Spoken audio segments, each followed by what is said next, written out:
let me get started. And like I said, there is a recording, so I will definitely be sending that out. And if you do need to jump off, I'll be sure to get you caught up with the recording. And also, if you've signed up for the email list already that I sent through the email, then I'll be keeping you updated on what's new and what are some of the new webinars that I'll be doing. I want to have you chat in some of the biggest mistakes that you've seen, either in your own career or with others that you've interacted with. What are some of those big mistakes that you have seen? I'd be curious to find out, what types of mistakes, and also just to survey from you, what are some of those things that you think can really trip up a manager's career or somebody who's new to the job? What are some of those things that you have seen?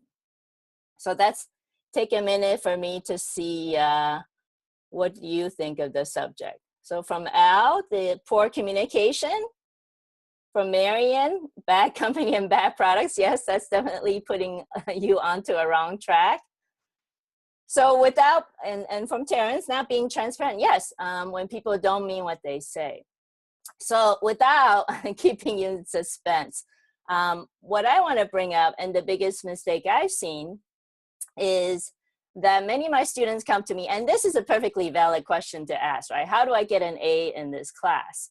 And in the academic environment, that's absolutely the right thing to ask. And, in terms of, like I said, people in the academic environment, that is quite the right thing to think about and to work hard to make sure you get an A. But in the working environment, I think this is where I would point out to my students that just getting an A isn't what you're striving to do. What you're actually striving to do is to get more visibility for yourself, to let people know what you do. And one of the key stumbling blocks that I've seen, and that's something that I've come across myself, is that people don't know what I do. Because whether it's in a big organization, EVCSD being one, a big bureaucracy, or at something like Harvard Business Publishing, where we have a lot of virtual workers, it's hard for people to know the kind of work I'm doing and to have them, notice and understand my special, unique value. So that's something that I think is the biggest mistake that I've seen, that people try to focus on, well, how do I get an A in the work environment? But in fact, I think what you should be focusing on is how to get that visibility and how to get people to trust you so that you can start taking those leadership positions. And definitely, when you think about these organizational pyramids, that, whether you're at the staff level or the management level, it's actually harder for people to navigate and to know, who are the right people to communicate with, to let them know where to get resources or to communicate some very important initiatives. So I think you can think of a scenario where you're at the company picnic, so everybody knows who the CEO is, right? But then it's harder for, like I said, people at the staff level or the junior management level to be noticed, because I definitely can think of this scenario where at the company barbecue at UCSD, people come up to me and say, well, what do you do? Because it's not always well understood or well known, especially at a big organization, for everybody to know specifically what you do and what your unique value is. So like I said, from the top down, it's easy for everyone to see what the CEO does or doesn't do. But then at the staff and junior level, it is harder to get that visibility. I want to give you an example. So given that we had these organization structures with all the different communication mechanisms available to us, it's definitely hard to stand out. So I have something to show you as an example. So here's a collage here. And actually, there's two Bart Simpsons, and I've already made it easier by pointing out one. So, the example here is to show you that in the sea of humanity, that it is hard to stand out, right? When you think about the fact that we have all these organizations spread out, virtual, different organization structures, it's very hard for your message and for your unique value to stand out. So think about the fact that Bart Simpson is somebody with a giant yellow head and bulging eyes. And even so, that you cannot actually see very easily in this collage where he is, right? So as I said, I pointed out that he's over here with the arrow, but here's the other one. So I can venture to guess that many of you weren't able to find a second instance of Bart Simpson. So I think that's kind of illustrating the fact that we have so many messages and different organization structures, and it's getting harder and harder to stand out. And that's why I want to bring up this whole topic of personal branding, because branding is something that's easy to understand but hard to do well. So I know in my marketing class, I've been able to tell stories about how Apple, Nike, Coca-Cola are able to do branding and are able to structure their brand in such a way that they communicate very effectively with their users and with their end consumers. But when you think about and making use of this left-hand side graphic, that branding has a lot of pieces underneath it, right? So be it, a trademark, be it the strategy, be it the advertisement and the campaign, social media and otherwise that you're doing. So that involves the 4 Ps, right? All the things that you're doing to communicate that brand, it's something that's very consciously done. But when you switch to thinking about branding yourself, that's the part that I think not many people have gone through this exercise. On this right-hand side, when you think about how to brand yourself, there are ways to think about how you stand out. There are ways to think about how you want to communicate your brand, how to make it memorable. And I'd say the first thing you need to do is actually to think about how you are as a person, whether your personal brand and your professional brand are distinct or you want to make them very similar. And I think the successful brands that I've seen are the personal brands where the personal and the professional brands are very much aligned. In this personal branding exercise, that's something that I hope that you'll go through in thinking about what values do you want to communicate and what kind of mission you want to carry out, what's important to you. And as you do that, I do have a resource I can offer you. And that is something that's on my platform. So it's something where I can have my courses offered to you. And here's where I have the personal branding class you see down here on the right-hand corner. The personal branding class I put together is something where you can actually go through the SWOT analysis on yourself and to think about your strengths and weaknesses, but also to do the 360-degree review with those around you to see how they think of you. And then also at the end to bring that story together, because I think it's very important how you tell that story. And just as I've said about branding, that the successful brands like Apple, Nike, and Coca-Cola are very good at communicating their brand and their values. And that is something you need to do as well in your personal brand. I hope that can be a resource to you. And again, that's on kaizen.thinkific.com. Other than personal branding, the other thing I do want to cover today, and that's having to do with taking the lead. I know there are many articles, whether that's on Inc. or Fortune or even Harvard Business Review. It talks about, here's the one thing that you need to do in order to, usually it's like 3 or 4 or 7 things. The 3 things that you must do as a leader, the 7 characteristics of a successful leader, or here are the 5 things, top leaders do on a daily basis. So when I look at those articles, while it's easy to talk about the 3 and the 4 and the 7, the things, it is hard to remember. Today, I just want to offer you the one thing, and that's this trust equation, the character plus competence equation. And this is something that's not new. It's actually from Stephen Covey, the guy that started the book, or the guy who wrote the book on the 7 habits of effective people. And he's famously said that, the failure in leadership is usually due to character or competence. And the reason for that is people cannot trust those leaders. And so why is that the case? So let me quickly go over the definition of the character plus competence. and then tell you an anecdote about what happened with Steve Jobs when he first launched the Macintosh. The definition for the two pieces that add up to trust is the fact character is showing people how you intend to do the right things. And that is something that's, typically you think that's intrinsic to the person. But I'm here to also tell you that there are things that you can do to demonstrate your character better to those around you.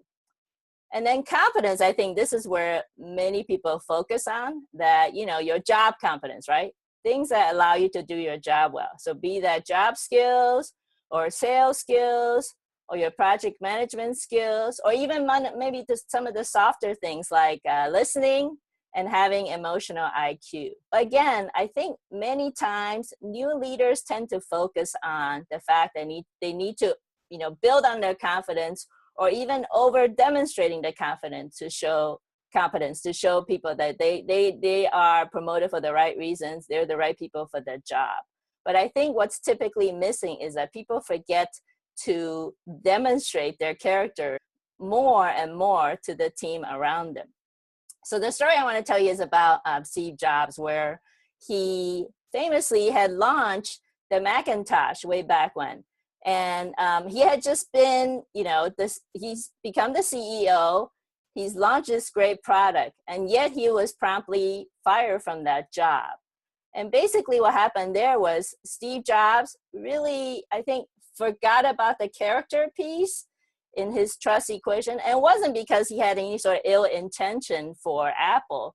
The three failures that he had were, so like I said, competence-wise, he's definitely there, right? He, started the PC industry, launched the most successful product, launched this great campaign, 1984, that I use in class about how Apple is different and Apple is unique. They're trying to change the world.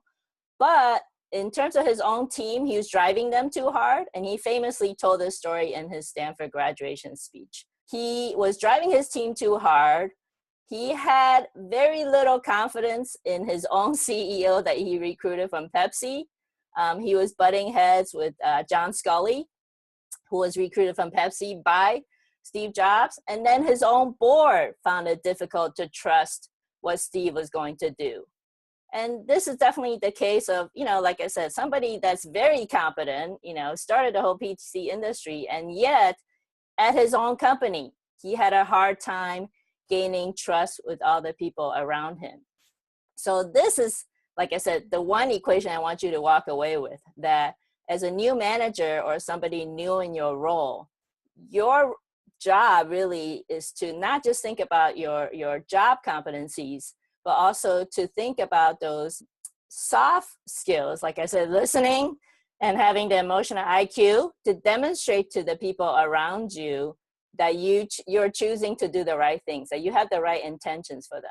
So that's why trust equation is so important for, like I said, for new managers, or for anybody coming into a new role. So as you continue to be promoted in your organization, you will always have to build trust all over again, because you inherit a new team, there are new people around you, and you need to continue to demonstrate to them that you are intending to do right by them, do right by your team, do right by your managers, do right by your organization. And this is why the trust equation is so important. So like I said, the one thing I want you to walk away with today in terms of leadership is to think about this equation. So as a follow-up, thanks for joining me, and I will have I will be emailing out not just the recording and the slides, but also this trust equation worksheet, which I think will be helpful for you in thinking about how to do your own 360-degree assessment about how people look at you and how people perceive you and whether they trust you. So I do want to get to some of the other things, because I mentioned earlier about these flat organization and virtual organizations. And so there's some key people that you had to line up in order to get that visibility that I mentioned. So these are the three types of helpers in organizations and also outside of your organizations that can really help you along. Sponsors, and this is the most critical one, I think. And because this is the one that's kind of least understood by people. that sponsors are people at high levels in your organization that know what you do. So like I said earlier, the personal branding is so critical because you need to let people know what you do and what you do well and what's your unique value. And by knowing what you do and your unique value, these sponsors can then advocate for you. Sometimes definitely sponsors can be mentors. And so let me get to the mentors definition. Mentors are either volunteers or people who are assigned, or even just people that you have asked to help you develop professionally.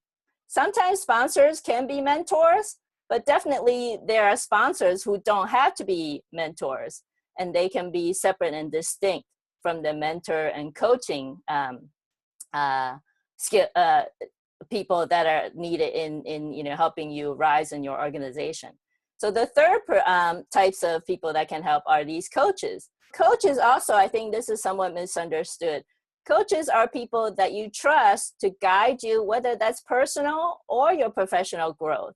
So coaches, again, don't have to be your manager or don't have to be somebody higher in your organization, but I think they're just people that can keep you accountable. So they can be a peer or somebody who's a bit more experienced in your organization or even outside of your organization, who's kind of like your sounding board and can help you kind of, like I said, keep you on track and think about maybe some additional issues you haven't thought about in your career.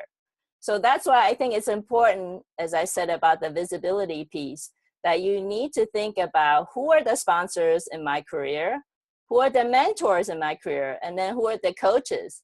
And they could possibly be all one person, but I think most likely in bigger and bigger organizations, especially virtual organizations, that these will be distinct roles. So you need to think about who are the people that can be sponsors, and then who are the people who can be the mentors, and then lastly, who are the people who can be coaches.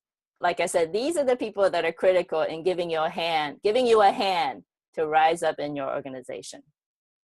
Okay, so if you have any questions on that, we can definitely follow up in the Q&A.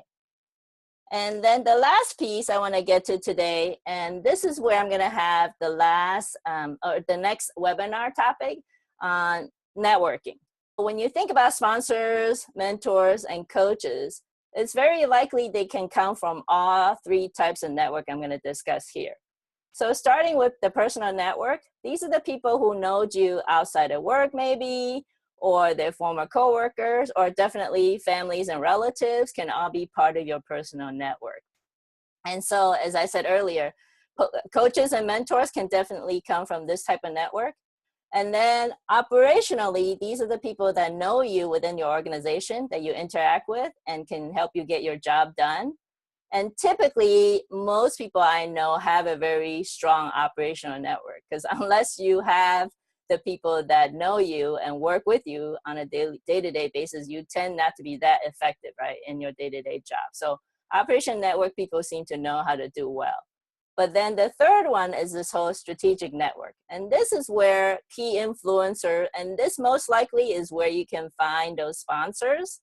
They're key influencers inside or outside your organization. This is where a lot of people are lacking in terms of their strategic network, because, you know, whether they're busy with their work on a day-to-day basis or they're not out networking as much, that it's hard to find who these key influencers are, or even if they have interacted with them, you find yourself not being able to ask for that additional help. I hope to cover this topic in more details in our next webinar, but these are the three types of network I think can really help you think about where sponsors, coaches, and mentors come from. Okay, so I do want to get to our Q&A, so let me finish up the next steps and then feel free to stay on for our Q&A piece. I do hope that you will join me in the next webinar. It'll be in the next quarter. I'm hoping September, October timeframe, and we'll talk about networking and to think about how to better succeed at being the boss. And also with my kaizen.thinkific.com platform, I'm hoping you'll check it out and let me know what you think. I'm definitely going to add more classes there, and we'll be asking for help in piloting those classes on marketing and leadership topics. And like I said, if you haven't already, I sent in the email the email sign-up list that I'll be sending out the trust equation and also the slide and recording. And if I don't have your email addresses already, feel free to chat that in. I'll be sure to capture that. And that's all I have for today. And I would love to get to the Q&A. So starting out, I have one that was sent in earlier. So one of the questions I have is, how do I go about finding a sponsor? The next webinar, I'm definitely going to talk more about networking. But one suggestion I can make is that sponsors can exist in all kinds of organizations, right? But typically, like I said, they're key influencers, and you tend to find out pretty quickly who they are, right? They're the people that people go to for advice or for key decision making, or people who, you know, have different contacts, had contacts at different levels of the organization. So those are the people that you want to cultivate as a sponsor. And like I said, in my next webinar, I'm definitely going to talk more about networking and how you can, you know, make your interactions with those type of key influencers more effective for you, and to think about how to cultivate them and to have them become even mentors. So sponsors can definitely help. Yeah, so if that's it for questions, thanks again for joining me. I really appreciate all of your time. And I look forward to doing this again in the next quarter, hopefully September or October. Great. Thanks again, everybody. Bye.